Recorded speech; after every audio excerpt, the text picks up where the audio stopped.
धन्यवाद देवी आमर लोकप्रिय विधायक श्रीजुक्त छवि मल्लिक को सी जहाँ कथा कहती कम कर देखाती सी कुंडीमो ब्रिज कथा हो सी कम कर देखले नियाली प्रति स्वतंत्र आकर्षण रही नियाली रूपरेख बदलवाई से जो प्रतिश्रुति देते आज से प्रतिश्रुति गोटे बजार आलोकीकरण नियाली बजार थाना छकट आरंभ कर बंगाली से छक जाए जो हाईमास्ट 7टी आज से लोकार्पण हवा जाऊँगी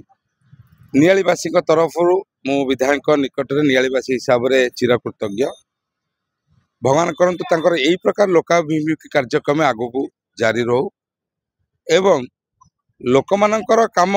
जहाँ जवाब दौरान प्रतिनिधि से पूरण करुथिबारु आजिका दिन तार बड़ आगुरी बहुत नेता बहुत कथा कहती किंतु किसी करती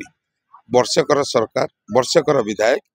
छोट बड़ जी कथा कहते निश्चिंत भाव में पूरण कर आउ जो कथा गुड़ा कहते देखो आगे फेब्रुआरी ब्लॉक पिछा चली आगामी दिन कह आम विधायक कौन कहते कौन कर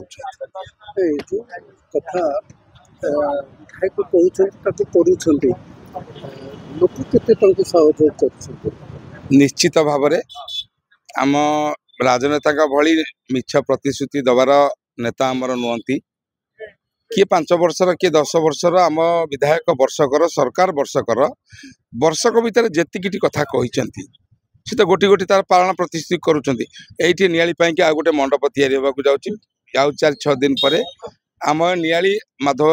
आमर शोभनेश्वर माधवानंद जीव यदि धर्म कथा देखा जाए ये जगह प्रसिद्ध तांको भी ये जगह काम करा जो स्थानीय बासिंदा रही विधायक काम मु आज जो लोकार्पण जो आलोकीकरण लोकार्पण हवा जाऊँगी मु काली राति नियाली बजार कमिटर कार्यकर्ता एवं नियाली प्रति साइर जहाँ समस्ते खुशी व्यक्त करुँच बहुमात्रा बजार कमिटी व्यवसायी संघ तांकर जो सेक्रेटरी संपादक सभापति समस्त को व्यक्तिगत भाव में भेटी समस्ते बहुत खुशी बजार अनेक जिन रही डेवलपमेंट करने जो स्वप्न देखते medical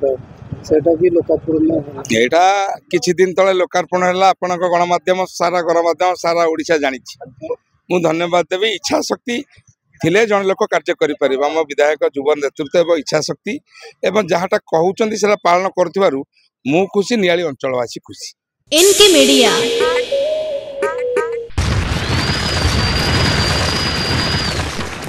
media like share and subscribe.